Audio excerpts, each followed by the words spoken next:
The CrossFit affiliate scene, I was in it from 2011, and then we did not renew the affiliate. I believe it was in 2018, something like that, 19 maybe.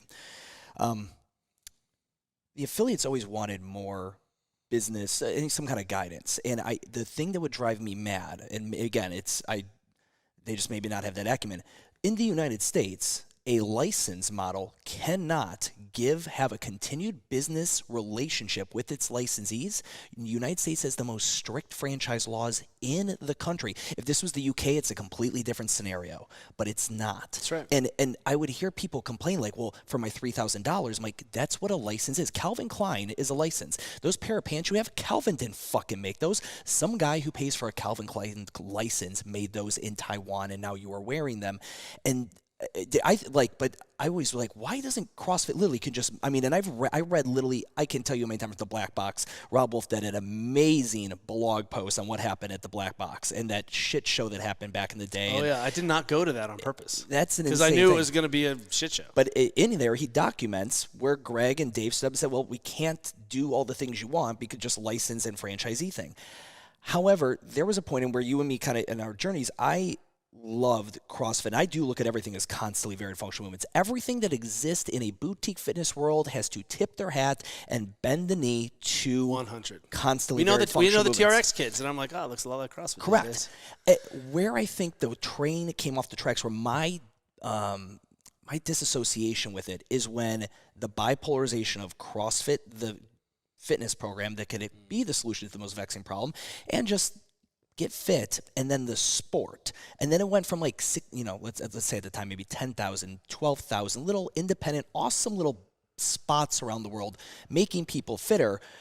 And then inside of each one of them, there was also this other goal that maybe some members, nobody ever walked into CrossFit San Francisco, well, maybe CrossFit San Francisco, but said, I want to know how to snatch an overhead squat. It's like, I heard this thing makes me look better naked and is fun. My friends tell me about it. But then 6 months later, someone's crying because an Asian girl beat them in 13.1 on the fucking leaderboard. Or they went to another gym and did it secretly. Where did that go wrong? And do you believe it's due to the CrossFit the sport versus CrossFit? Should it have been called something? Should the sport have been called something else to disassociate? Oh, so easy to go MMA back. and UFC. So easy to go back in time and be like, we should have done that, sure. Right?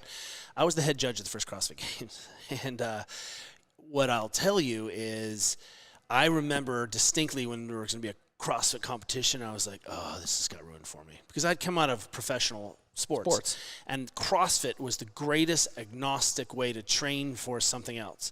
So suddenly when it was a sport, which was great for everyone, we've all benefited from CrossFit as a sport. But I remember thinking, okay, now it's recursive. Now I have to do more pull-ups so I can do more pull-ups so I can do more pull-ups. And I was like, ugh. So I remember this clearly.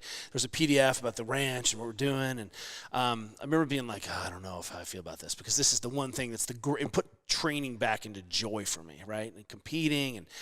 But simultaneously, what we've got out of it is better movement quality, better training systems, better, like we've basically used this last 15 years of generation, or however long the game's been going around, as a a laboratory to crush bodies and figure out what's possible. The ends justify the means, Truman kind of scenario. A long time ago, the CrossFit Games should have been its own LLC, independent. But guess what? I don't run that business.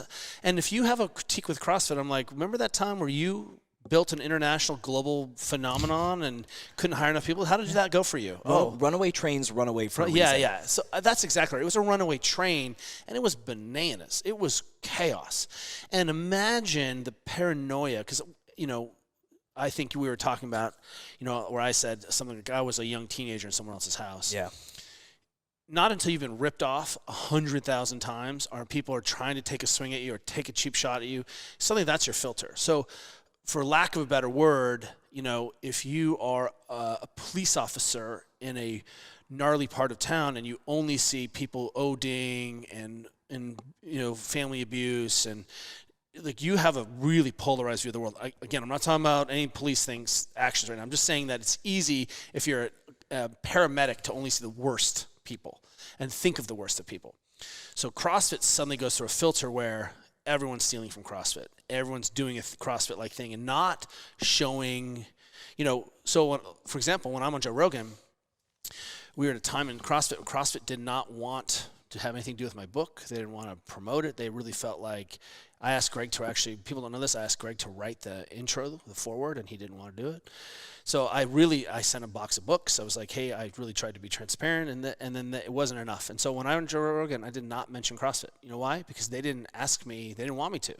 I was a problem for them. How do we do that, right? And then afterwards, they're like, you didn't mention CrossFit. I was like, Jesus Christ, like you have to choose if I'm going to be one of your champions and vocal forces for good, or I'm not going to mention you.